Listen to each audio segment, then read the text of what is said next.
નમસ્કાર બાળકો, કેમ છો બધા?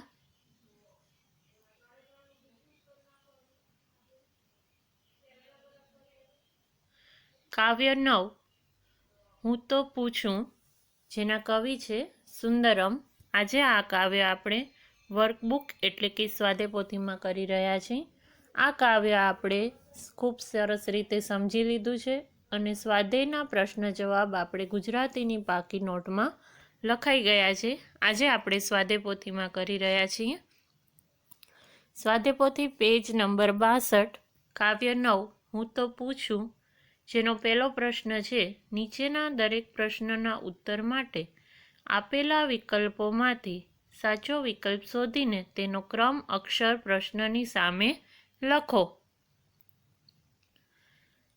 એટલે કે વિકલ્પ પ્રશ્ન છે, તમને અબ કઈ રીતે આપેલા હશે. એમાં પેલું છે, મોરના પીછામાં રંગબેરંગી શું જડી છે? મોરના પીછામાં રંગબેરંગી શું જડી છે? એમાં તમને 3 ઓપ્શન આપ્યા છે, કીકી, ટીલડી અને ધાર. તો તમારો જવાબ આવશે બ, ટીલડી. મોરના પીછામાં શું જડેલું છે? ટીલડી. તો આપણે બ નીચે રાઉન્ડ કરશું અને બાજુમાં તમને ચોરસ આપેલું છે, એમાં તમે બ લખવાનો છે.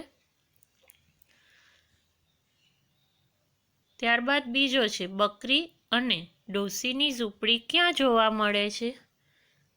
બકરી અને ડોશીની ઝૂંપડી ક્યાં જોવા મળે છે? આપણે કાવ્ય સમજતા હતા ત્યારે આપણે આ સમજ્યું હતું કે ચાંદાની થાળીમાં. આપણે એવું અનુમાન કરતા હોઈએ છીએ કે ચાંદાની થાળી છે, ચાંદ્ર છે, એમાં બકરી અને ડોશીની શું છે? ઝૂંપડી છે. એટલે આપણો જવાબ આવશે ક, ચાંદાની થાળીમાં.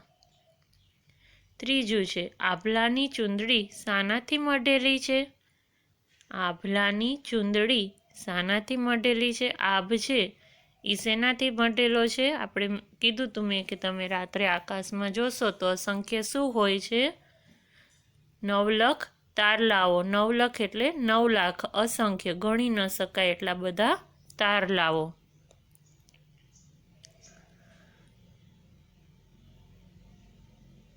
ત્યારબાદ પ્રશ્ન 2, નીચેના દરેક પ્રશ્નનો ઉત્તર એક વાક્યમાં લખો. એટલે કે પ્રશ્ન જવાબ છે, ટૂંકમાં આપણે એનો જવાબ દેવાનો છે. એમાં પહેલું છે, મોરના પીછામાં શું છે? તો આપણે હમણાં જ વિકલ્પમાં સમજ્યું કે મોરના પીછામાં રંગબેરંગી ટીલડી છે.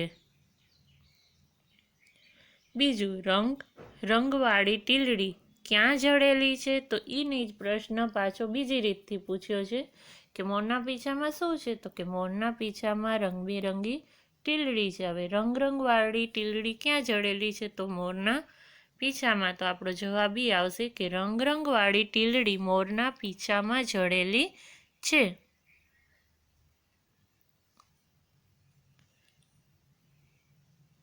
ત્રીજો, કવિનો હાથ ક્યાં પહોંચતો નથી?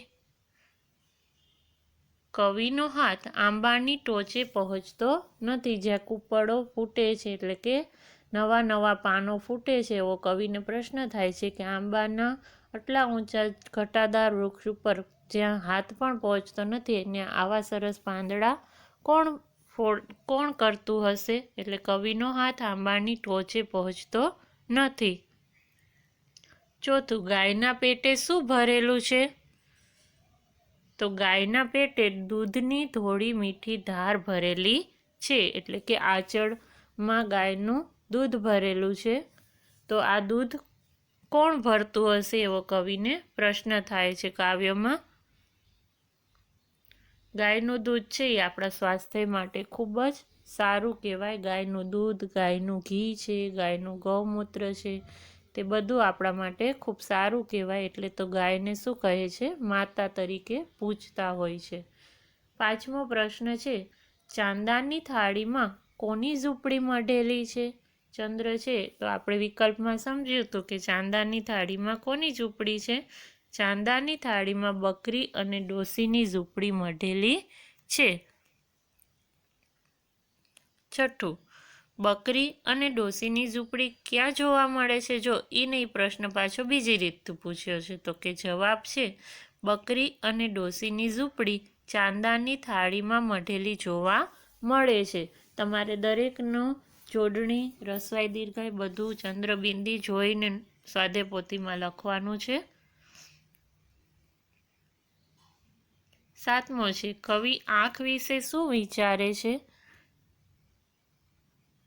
કવિ આંખ વિશે વિચારે છે કે પોપચામાં મઢેલી અને દશેય દિશામાં દેખતી આંખ કોણે કરી હશે? કે આવી સરસ મારી આંખ છે જે બધી દિશાઓ જોઈ શકે છે, તો આવી મારી આંખ છે એ કોણે કરી હશે? પ્રશ્ન 8મો છે, આંખો કઈ 10 દિશાઓ જોઈ શકે છે? આપણી 10 દિશાઓ આંખો કઈ જોઈ શકે છે? તો આંખો આ 10 દિશાઓ જોઈ શકે છે: પૂર્વ, પશ્ચિમ, ઉત્તર, દક્ષિણ. આ 4 શું છે? દિશા છે. પછી ઈશાન, અગ્નિ, નૈઋત્ય, વાયવ્ય. આ 4 ખૂણાઓ છે. અને આકાશ અને પાતાળ. આ રીતે જોઈ શકે છે આપણી આંખો. પ્રશ્ન 9 છે, કવિ આભલાની ચૂંદડી કોને કહે છે? તો કવિ નવલખ તારાથી મઢેલા આભને આભલાની ચૂંદડી કહે છે.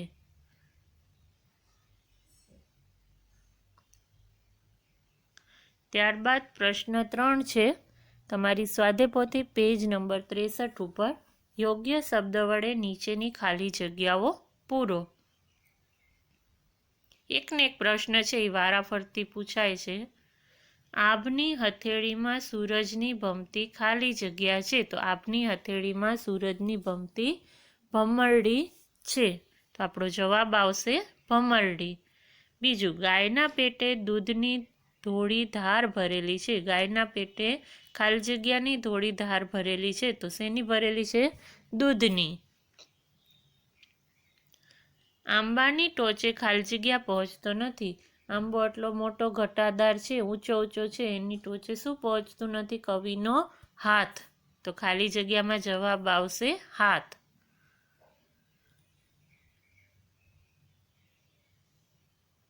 ત્યારબાદ પ્રશ્ન 4 છે, નીચેના વિધાનોમાંથી ખરા વિધાન સામે રાઈટની અને ખોટા વિધાન સામે ચોકડીની નિશાની કરો.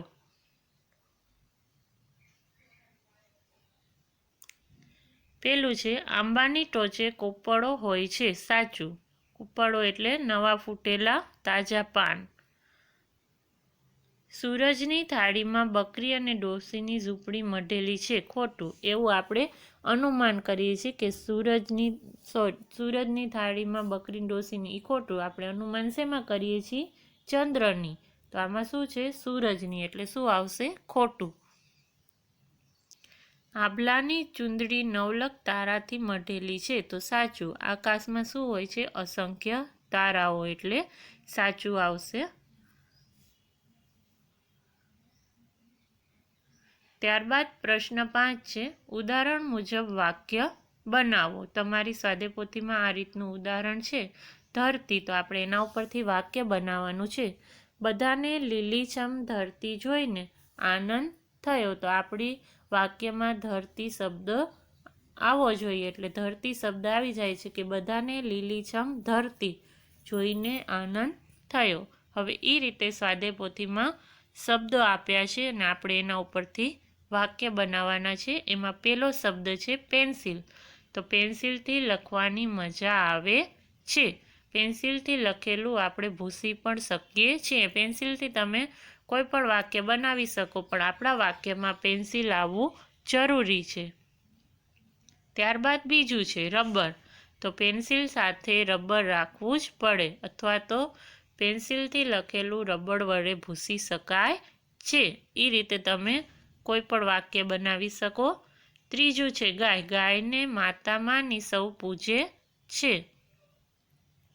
ચોથું સૂરજ. તો સૂરજ આપણને પ્રકાશ અને ગરમી આપે છે, અથવા તો સૂરજ આપણને પ્રકાશ આપે છે એમ પણ લખી શકો. સૂરજ આપણને ગરમી આપે છે એમ પણ લખી શકો.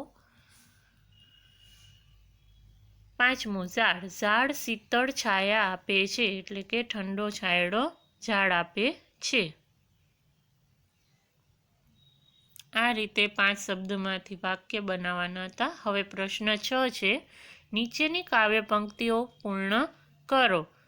જો તમને આ કાવ્ય પાકું કરેલું હોય તો જ તમને આ પ્રશ્ન આવડી શકે. હું તો પૂછું કે મોરલાની, પછી તમારે લખવાનું છે મોરલાની શું છે તો કે પીંછીમાં રંગવાળી આ ટીલડી કોણે જડી.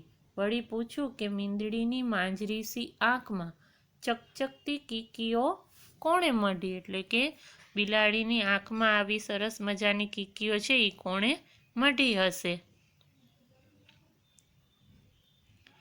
ત્યારબાદ બીજું છે હું તો પૂછું કે પોપચે મઢેલી આ 10 દિસ દેખતી આંખ મારી કોણે કરી. વળી પૂછું કે નવલખ તારે મઢેલી આ આભલાની ચૂંદડી કોણે કરી. આના માટે આપણે આખું કાવ્ય મોઢે આવડવું જરૂરી છે. મેં તમને લેસનમાં આપેલું પણ છે. ત્યારબાદ પ્રશ્ન 7 છે નીચેના શબ્દ માટે કાવ્યમાં કયો શબ્દ વપરાય છે તે શોધીને લખો. એટલે કે શબ્દ આપેલો છે અને એ શબ્દનો અર્થ આપણા કાવ્યમાં પણ છે. તો કાવ્યમાં એ કયો શબ્દ છે એ આપણે કહેવાનું છે. પેલું છે મોર, તો એના માટે કાવ્યમાં મોરલો વપરાણું છે. બીજું છે ગાય, તો એના માટે ગાવડી વપરાણું છે. ત્રીજું આકાશ છે, તો એના માટે આભલો વપરાણું છે. ચોથું આંબો છે, તો એના માટે આંબલો વપરાણું છે. પાંચમું બિલ્લી છે, તો એના માટે મીંદડી વપરાણું છે. છઠ્ઠું ચંદ્ર છે, તો એના માટે ચાંદો વપરાણું છે. આ રીતે 6 એ 6 શબ્દ છે. ત્યારબાદ સ્વાધ્યાયપોથી પેજ નંબર 64 ઉપરનો પ્રશ્ન છે 8. કવિતામાંથી શોધીને ખાલી જગ્યામાં ઉદાહરણ મુજબ યોગ્ય શબ્દ લખો.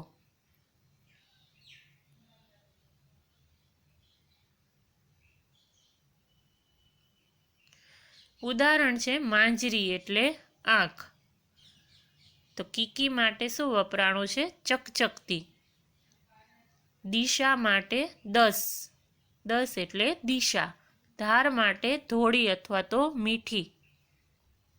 તારા માટે નવલખ શબ્દ વપરાણો છે. ભમરડી માટે ભમતી વપરાણો છે. અને છઠ્ઠું છે ટીલડી, તો એના માટે રંગવાળી ટીલડી એટલે રંગવાળી વપરાણું છે. ત્યારબાદ પ્રશ્ન 9 છે નીચેની કવિતામાં વપરાયેલા શબ્દના અર્થ આપ્યા છે. શબ્દકોશમાં આ શબ્દના બીજા અર્થ આપ્યા છે તે શોધો અને આપેલી ખાલી જગ્યામાં લખો.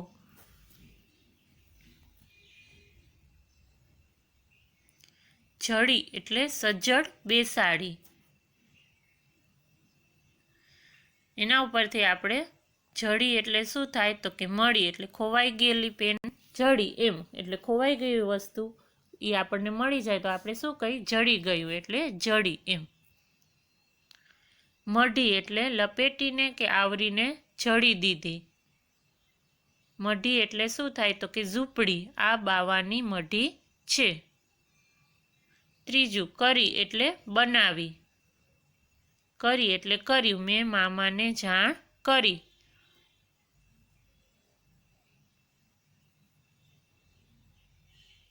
ત્યારબાદ પ્રશ્ન 10 છે નીચેના શબ્દોની સાચી જોડણી લખો. ખોટી જોડણી આપી છે આપણે એ સુધારીને સાચી લખવાની છે. મીંદડી. બીજું છે કૂપણ, ક ઉપર બિંદી આવશે. ચૂંદડી, તો ચૂંદડી એ રીતે. અને ચોથું છે દિશા.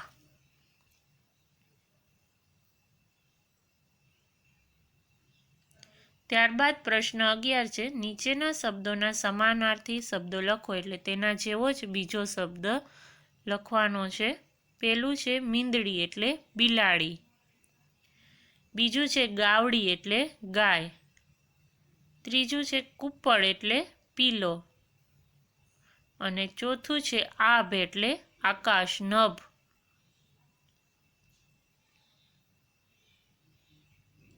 ત્યારબાદ પ્રશ્ન 12 છે નીચેના શબ્દોને શબ્દકોશના ક્રમમાં ગોઠવો. એટલે કે સ્વર છે એ પહેલા આવશે. દૂધ, આંખ, થાળી, આભ અને રંગ, તો આમાં આપણો સ્વર છે આભ, એટલે આભ, આંખ, બિંદીવાળું પછી આવે થાળી, દૂધ અને રંગ. બીજું છે નવલખ, આભ, ચુંદડી અને કીકી. તો નવલખ, કીકી, ચુંદડી, જવાબ આવશે આભ, પછી આવશે કીકી, પછી આવશે ચુંદડી અને છેલ્લે આવશે નવલખ. આ રીતે શબ્દકોશમાં ગોઠવવાના છે. તમારું આજનું હોમવર્ક છે. આજે કરાવેલા દરેક પ્રશ્ન જવાબ સ્વાધ્યાય પોથીમાં લખી અને પાકા કરવાના છે. પાકા કરવાનું ભૂલશો નહીં. જો હજી કોઈ વિદ્યાર્થી આ કવિતા આખી પાકી ન કરી હોય તો કરી લેજો. તમારી નોટ, સ્વાધ્યાય પોથી બધું વ્યવસ્થિત કમ્પ્લીટ પૂરું રાખજો. ઈંક અને આપણો આ કાવ્ય નોટ, ચોપડી અને સ્વાધ્યાય પોથી ત્રણેયમાં પૂરો થાય છે. એટલે તમને આ કાવ્ય આખું આવડવું અને તેના પ્રશ્ન જવાબ આવડવા ખૂબ જરૂરી છે.